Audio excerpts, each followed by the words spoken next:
to weaken the Federal Bureau of Investigation, to discredit its great director, J. Edgar Hoover, and to render sterile the security laws of our government.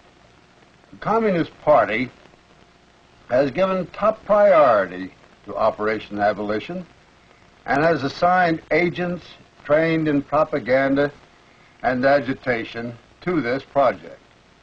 The scenes which you will be viewing were taken by newsreel photographers during hearings of the Committee on Un-American Activities in San Francisco, California, on May the 12th, 13th, and 14th, 1960. During the next few minutes, see revealed the long-time classic communist tactic in which a relatively few well-trained, hardcore communist agents are able to incite and use non-communist sympathizers to perform the dirty work of the Communist Party. You will see Archie Brown, the second in command of the Communist Party in California, Harry Bridges, an international communist agent and leader of the International Longshoremen's Union, who recently returned from conferences held with other leaders of communist-led longshoremen's groups. Ralph Izard, one of the top communist propagandists, who was a welcome guest of the Red Chinese government while American soldiers were giving their lives in the Korean War. You will see Douglas Wachter, an agent trained to specialize in youth activities, William Mandel, another communist propagandist who serves the conspiracy in the fields of radio and television, Bertram Edessy, who is one of the elite corps of communist lawyers, Frank Wilkinson, recently convicted of contempt of Congress, who is in charge of the Citizens Committee to Preserve American Freedoms, the West Coast headquarters of Operation Abolition. You will see these and others in action and the shocking technique which they use to incite others to violence. We are all too familiar with the pattern of communist-led revolution and rioting in Venezuela, Cuba, and more recently in Japan. Can it happen here on American soil? This film, showing communism in action, will answer that question. This is City Hall in San Francisco, the site of hearings held by the House Committee on Un-American Activities in May of 1960. This is the chosen battlefield of the Communist Party's most organized and violent attack on the committee since the launching of the Operation Abolition campaign on September 20th, 1957. Congressman Walter, chairman of the full committee, designated Congressman Edwin E. Willis of Louisiana as chairman of a subcommittee charged with the investigation of Communist Party activities in the Northern California area. Other members of the subcommittee are Congressman Morgan M. Mulder of Missouri, Congressman August E. Johansson of Michigan, and Congressman Gordon H. Scherer of Ohio. In an interview with the press, Congressman Willis explains more fully the reasons for the hearings. What we are here to do is to gather information, as we are ordered to do by an act of Congress, with respect to the general operation of the communist conspiracy, wherever it may lead. It's a mandate. That law has been on the books for probably over 20 years. We receive our appropriations and are ordered every year to maintain this general surveillance of the communist operations with the view of amending, improving, correcting laws having to do with our internal security, the Internal Security Act of 1950, Foreign Agents Registration Act, the Smith Act, and so on. This is part and parcel of our general studies of the machinations of the communist conspiracy. The communist apparatus activated its trained agitators and propagandists in the San Francisco Bay Area months before the scheduled hearings were to begin. The carefully organized protest campaign was climaxed with a student directive published just prior to the hearings on the front page of the official University of California student newspaper, the Daily Californian. The directive reads as follows. The Student Committee for Civil Liberties plans to picket the hearings today. It has issued a call for students to attend the rally and hearings and suggests that people laugh out loud in the hearings when things get ridiculous. That is the end of the quote. Among the communist leaders who had an active part in the San Francisco Abolition campaign and the protest demonstrations were Harry Bridges, whom you see here being escorted out of City Hall by police officials moments before the rioting broke out. Archie Brown, another longshoreman, played a major role in inciting the demonstrations against the committee. He is identified as the number 2 man in the California Communist Party and, admittedly, has been a party member for some 20 years. In the course of the 3 days of the hearings, Archie Brown had to be ejected from the hearing room on 3 separate occasions. Archie Brown was active in distributing propaganda pamphlets outside of the City Hall building. He had been subpoenaed by the committee as a witness. Another top communist agitator, also subpoenaed as a witness, was Merle Brodsky, whom you see here participating in the chanting and singing demonstrations immediately outside the hearing room. Merle Brodsky was ejected from the hearing room on 2 separate occasions for leading demonstrations while the committee was receiving testimony. Young Douglas Wachter, another Communist Party member, played an important role in the student riots. A sophomore at the University of California, Douglas Wachter was a delegate, together with his father, Saul Wachter, to the 17th National Convention of the Communist Party in December of 1959. The opening day of the hearings, Thursday, May 12th, finds City Hall almost completely surrounded by picketers protesting the committee's appearance. Inside the building, the committee has reserved the largest hearing room in the city with a seating capacity of over 400 to accommodate an anticipated crowd. Upon request, the committee has issued nearly 100 passes to individuals representing various patriotic and religious groups, and the remainder of the chambers is filled with students, longshoremen, and the wives and relatives of subpoenaed witnesses. Officials admit spectators to the room's capacity, while others are asked to remain outside until vacancies occur. At this point, professional communist agitators in the halls begin leading the crowd in chants and songs while the committee attempts to conduct its proceedings inside. During the morning session, the student contingent, together with subpoenaed communists, succeeded in disrupting the committee hearings time and time again. Shortly after 11 o'clock, Chairman Willis is forced to ask police to eject Archie Brown, several students, and Merle Brodsky from the hearing room.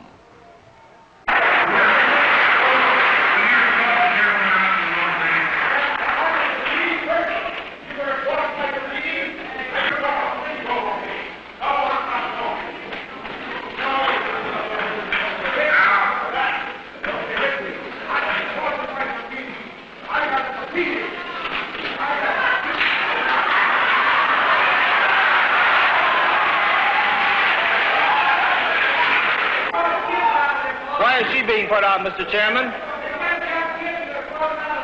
You want in here?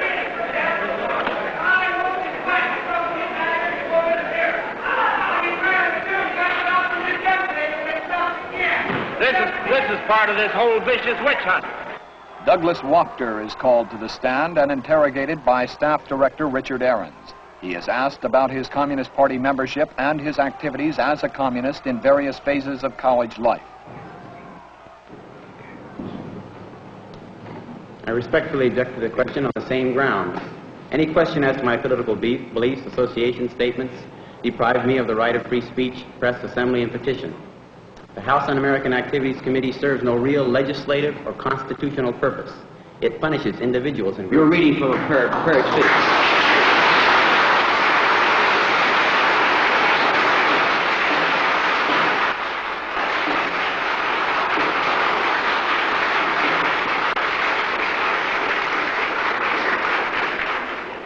You're reading from a prepared statement. That's all right. Let him answer the question. Continue reading it, please. It punishes individuals and groups for their political ideas and associations. through public exposure and condemnation. Now, I'm sorry. You are refusing to answer on the basis of the First Amendment. Is that correct? I have objected to the question. It punishes individuals and groups for their political ideas and associations through public exposure and condemnation, often resulting in economic sanction. I cannot cooperate with the committee in answering any such questions. I feel I have an obligation as a citizen of this country to preserve the Constitution, and I do not feel I can do so in good conscience by allowing the House Un-American Activities Committee to inquire into my beliefs or associations. Mr. Wachter has not at this point invoked provisions against self-incrimination of the Fifth Amendment. He is ordered and directed to answer a question concerning his Communist Party membership. I decline to answer that question on the grounds previously stated, and I also respectfully refuse to answer that question on the constitutional grounds that I cannot be forced to bear witness against myself. During the noon luncheon recess, a protest rally in Union Square attracts nearly 1,000 students and spectators. They listen intently as two San Francisco assemblymen and a prominent clergyman unleash bitter attacks against the House Committee on Un-American Activities. The rally is designed to incite further resentment against the committee and to recruit more volunteers for action. The rally accomplishes its major objectives, for during the afternoon session, hundreds of additional students crowd into the corridors of City Hall, attempting to gain entry to the already overcrowded hearing room. Students left outside the room step up their chanting and singing, turning the hallways of City Hall into complete chaos. Officials are unable to maintain order.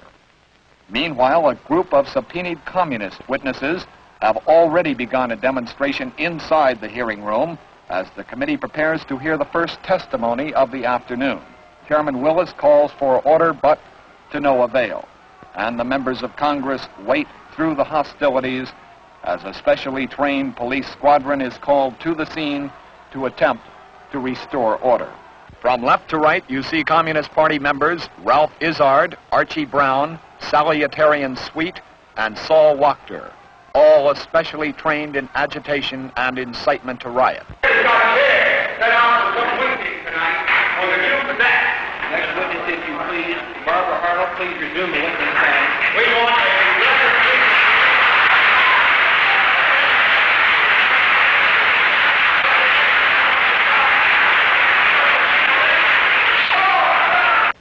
Open the doors!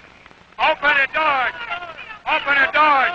Open the doors! What are you hiding? What are you hiding? We have nothing to hide. What are you hiding?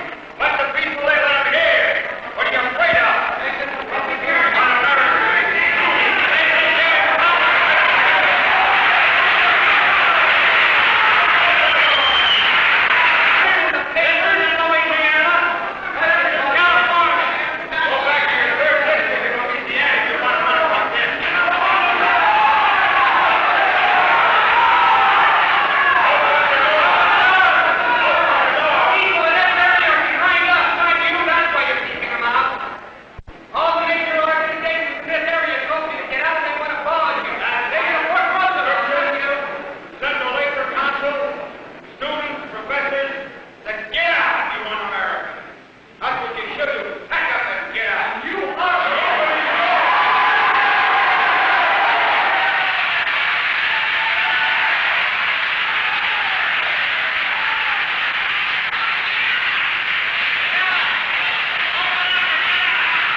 pigeons, that these people here will see just what bankrupt kind of people you bring before this committee. Is that what you're afraid of? I'd like to know, what are you afraid of? Join in, Mr. Harris.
Open the door! Open the door! Open the door! Open the doors! What are you afraid of? Open the doors! Here comes the goose squad! This is Americanism! Watch this Americanism in action! Wow! Watch this Americanism in action! Watch this Americanism!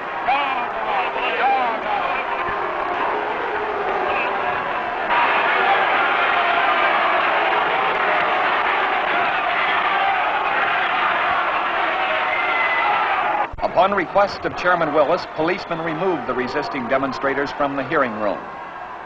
First, Archie Brown. Then, Ralph Izzard. Saul Wachter. Morris Graham. Merle Brodsky.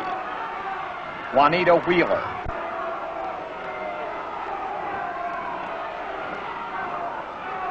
And finally, Sally Atarian Sweet.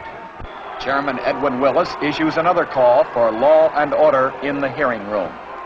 That these hearings have been conducted in a dignified fashion.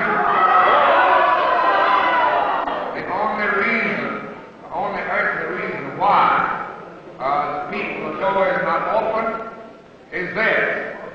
In no courtroom in America are people allowed on the side aisles unless they order it. In no picture show or other public function are people allowed in the side aisles without being ordered. That is the only reason why this thing has been brought about. We were very patient this morning. We will continue to be patient but firm and decisive. Now,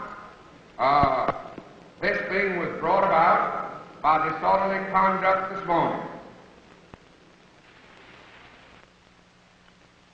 On the second day of the hearings, Friday, May 13th, loudspeakers are set up across the street from City Hall in an attempt to alleviate the crowds trying to gain entrance to the hearing room.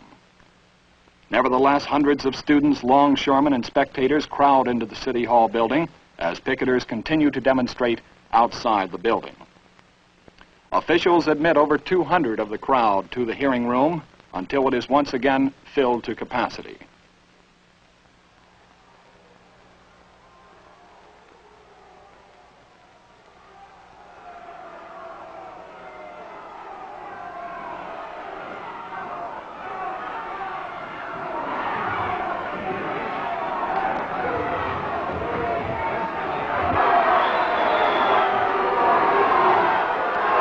On the left, you see Vincent Hallinan, Progressive Party candidate for the President of the United States in 1952, served a prison term from 1954 to 1956, and attorney for several of the communist witnesses called to testify at the hearings.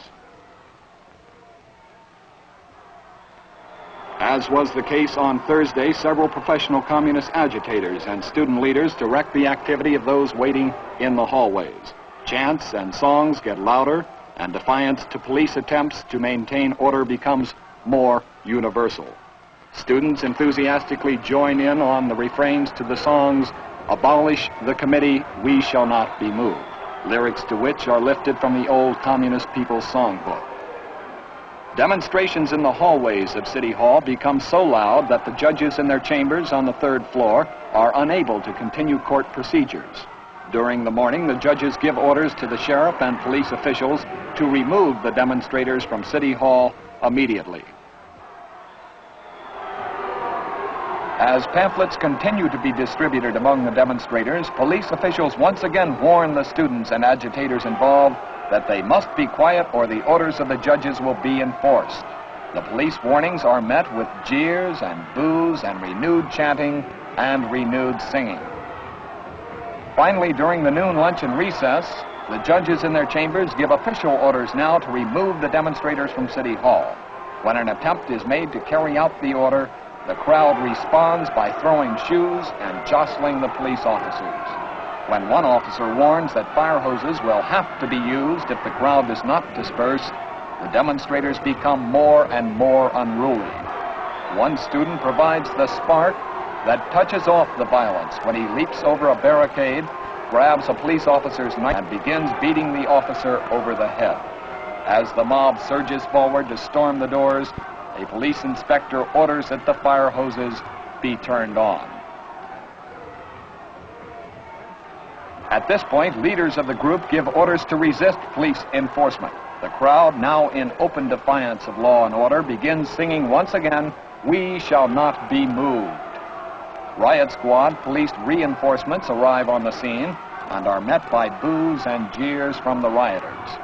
The communist agitators give new orders now to the students to sit down with their backs to the fire hoses and put their hands in their pockets after interlocking arms in what is described later by student newspapers as nonviolent resistance. Police, enforcing judicial orders to remove the demonstrators from the building, take the defiant students one by the feet and slide them down the wetted marble stairs of City Hall. On several occasions, the pattern of so-called nonviolent resistance is broken openly by defiant students. Those who had defied the law are taken to waiting police wagons and are hurried off to police headquarters, where they are booked on counts of disturbing the peace, inciting a riot, and resisting arrest. The communist and pro-communist press, of course, charge police brutality. Their press accounts of the rioting describe repeated incidents of policemen cruelly beating innocent students. The innocent, peaceful students, it is stated in these communist press accounts, were physically hurled down 2 stories of stairs, toppling head over heel, and landed unconscious at the bottom, where they were picked up and thrown into the paddy wagons. These films, taken by newsmen on the scene and edited only to the point of removing repetition, show a clear example of the lack of respect for truth, which is common practice within the communist propaganda press.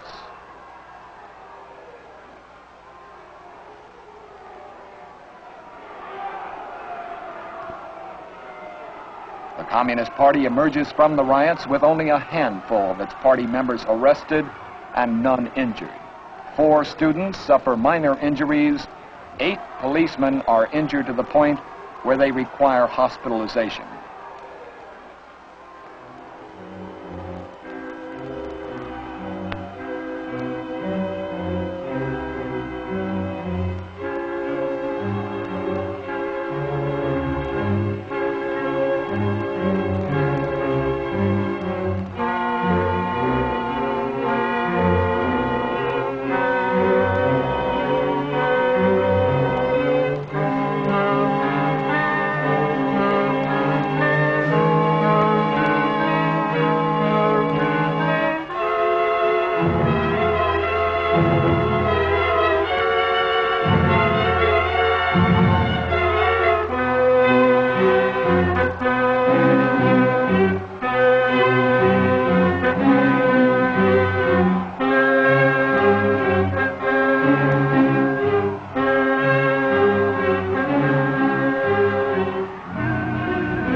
5 officers were seriously hurt, 2 suffering heart attacks, and 3 are treated for deep cuts.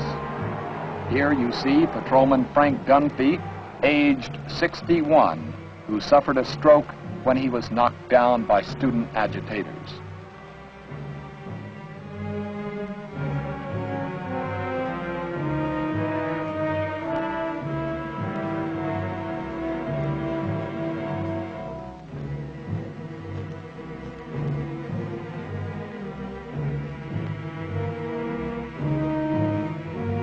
One of the communist professional agitators arrested is Vernon Bown, who was, in 1954, among the notorious Louisville Seven, charged at that time with sedition, destruction of property, conspiring to destroy property to achieve a political end, and contempt of court.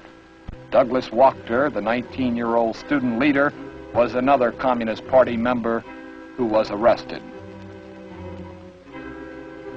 At the police station, the rebellious students appear to have lost a little of their blatant enthusiasm and defiance, for without the psychological stimulus of mass chanting and singing, the individual students seem somewhat conscious and ashamed of what they have done. No longer is there the air of defiance. The organized resistance has been changed into individual confusion. These young people have been duped into openly resisting and defying law enforcement, duped by a handful of communist agitators. Another congressman assigned to the subcommittee conducting hearings in San Francisco is Congressman August E. Johansson of Michigan. Congressman Johansson. The students whose activities you have just witnessed, whether they realize it or not, are, as I pointed out to them in San Francisco, toying with treason. They have been handpicked by the communists to do the dirty work of the communists. Perhaps this is the greatest danger of all. The pattern of communist revolution and insurrection throughout the world has been to indoctrinate and train dupes to carry the party directives into the field, while the communists themselves remain in the shadows. Through a careful propaganda and smear campaign, the communists are able to inject a few with the virus. The disease spreads rapidly among their friends and associates, and a so-called spontaneous movement suddenly takes form. From this point on, the communists are relatively free to sit on the sidelines, issue occasional directives, and watch as their desires and projects are fulfilled to the perfection of their wildest dreams. Among those arrested in the City Hall at San Francisco were a few trained communist agents. The others were the unwitting dupes of the party who had, in the heat of chanting and singing, performed like puppets, with the communists in control of the strings, even to the point of willfully and deliberately defying law and order. The communists have admittedly chosen the minds of our youth as a #1 area for their insidious attack. You have seen the evidence of their success. My fellow citizens, what you have just seen and heard is a challenge not only to the patriotic youth of our nation, but to every citizen who is determined that we shall maintain our freedom. You have seen 2 types of communist-inspired violence, one taking the form of mass challenges of authority and defiance of law and order inside a congressional hearing room, the other coming in the form of open rioting and physical resistance to law enforcement. A third type of communist tactic, common in the Operation Abolition campaign, is defiance by individual witnesses and their attorneys to the committee itself. Archie Brown, already ejected from the hearing room on 2 occasions, is called to the stand and sworn in. He asks the chairman to shift the lights.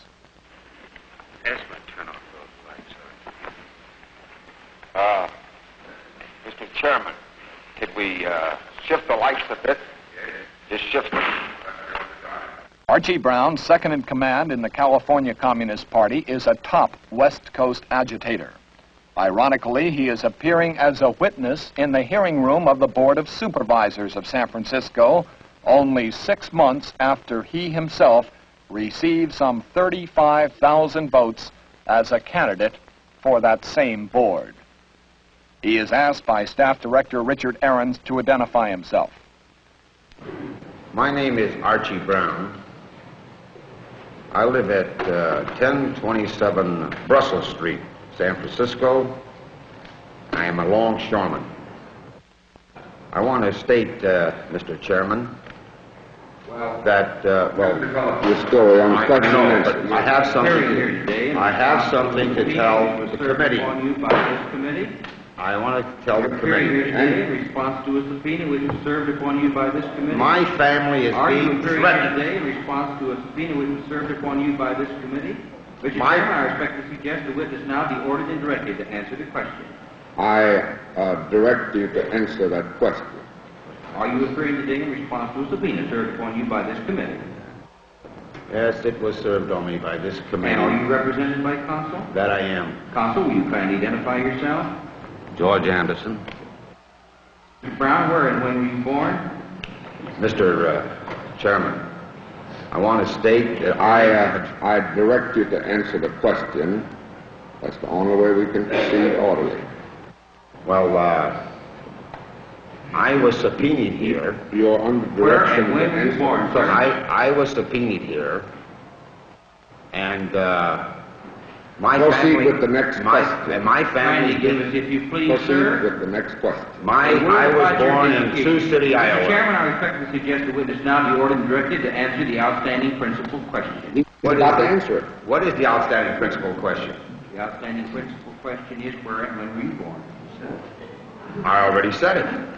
Give us then, please, a word about your education. As Archie Brown attempts time and time again to read a lengthy propaganda statement, he is repeatedly admonished by Chairman Willis that he must answer the questions of the committee and conduct himself in an orderly manner, or he will be removed from the hearing room for the third time. Under the rule of the committee, you may file that paper with our director at this time, if you wish to. I wish to read this statement. I want to read this statement, Mr. Chairman. How come that you're bridling me? I want to explain my position. All right, I want to. You may file the statement, you may not read I want to it. read my statement if I make a motion. Before the House of I direct you, sir, to escort the witness outside the courtroom. Amendment 14 of the Constitution.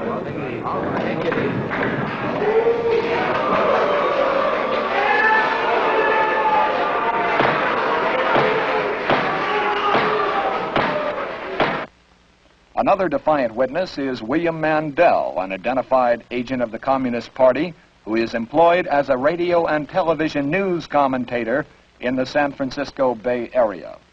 William Mandel is a top communist propagandist, serving the party in the underground areas as an instructor in communist training schools and operating for the party in public circles, posing as a respected newsman. He displays his bitter defiance of the committee in answer to questions concerning his Communist Party membership and activities. If you think that I am going to cooperate with this collection of Judases, of men who sit there in violation of the United States Constitution, if you think I will cooperate with you in any way, you are insane. Now, sir, were you a lecturer?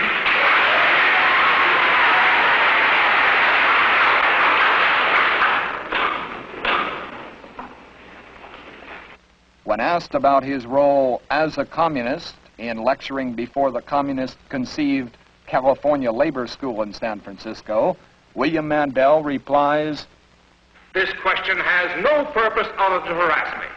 When I was asked this question last in 1943 by the late Joe McCarthy, and let me say that I am honored when people come up to me on the streets, perhaps I don't deserve this honor, and say, you're the man who killed Joe McCarthy.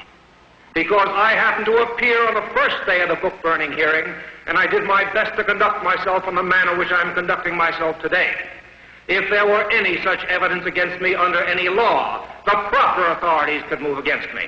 This body is improperly constituted. It is a Guru court. It does not have my respect. It has my utmost contempt. And I am not going to answer that question, sir. This, then, is the pattern employed by the communists, their dupes and sympathizers in Operation Abolition. Another congressman assigned to the subcommittee conducting hearings in San Francisco is Congressman Gordon H. Scherer of Ohio. Congressman Scherer. One of the top communist agents assigned to Operation Abolition is Frank Wilkinson, recently convicted for contempt of Congress for refusal to answer questions concerning his Communist Party membership and activities. Frank Wilkinson's job for the Communist Party consists of one prime duty: to incite resistance and trouble for the House Committee on Un-American Activities in any given location where the committee is to conduct hearings. Frank Wilkinson was in San Francisco during the May hearings. He arrived in the city prior to the committee to organize the so-called spontaneous public demonstrations against the committee and the hearings. Moreover, he was actually in the corridors issuing instructions and inciting hostile action against the committee during the hearings. Frank Wilkinson was interviewed by newsmen shortly after he had been agitating among the student demonstrators. Listen to this interview closely, because in it you will hear Frank Wilkinson, a communist agent, explain his communist jargon, his function for Operation Abolition. Well, have you had anything to do with the demonstrations in front of the City Hall today? No, I've just been an observer of those. I understood you had said you were organizing protests against the committee. Yes, one of the things that our committee does, and that I do for our committee, is to come to each community when the committee issues its subpoena to assist the subpoenaed persons and others in the community who are not familiar with the kind of unconstitutional behavior that this committee carries on, to assist that community and to assist those subpoenees in their own self-defense. In the committee hearings today, you were called an international communist agent. Are you a communist? That's a very flattering remark. I've been frequently called a hardcore communist, a local communist by Mr. Ahrens, but never an international communist. As far as the basic question is concerned, until the Supreme Court has answered the fundamental constitutional question, which is now pending in my case, which is one of the 36 First Amendment test cases of this committee, until they have resolved this matter and declared these kind of questions under compulsion to be illegal and unconstitutional, I refuse to answer the questions away from the committee, just as I refuse to answer them directly to the committee when I've been called. That was Frank Wilkinson, a top communist coordinator of Operation Abolition. During the past 45 minutes, you have been witnessing only the surface manifestation of an extensive operation by the communists, which in many phases is subtle, takes the form of articles, letter-writing campaigns, and a wide range of other smear activities. Not for the purpose of improving the investigative techniques of congressional committees, and not for the purpose of defending civil liberties as they would have you believe, but for the avowed objective of destroying the Committee on Un-American Activities and our nation's entire security program. You have seen communism in action, the same communism which is, at this instant, attempting to devour the world through subversion, revolution, deceit, sabotage, and vicious propaganda.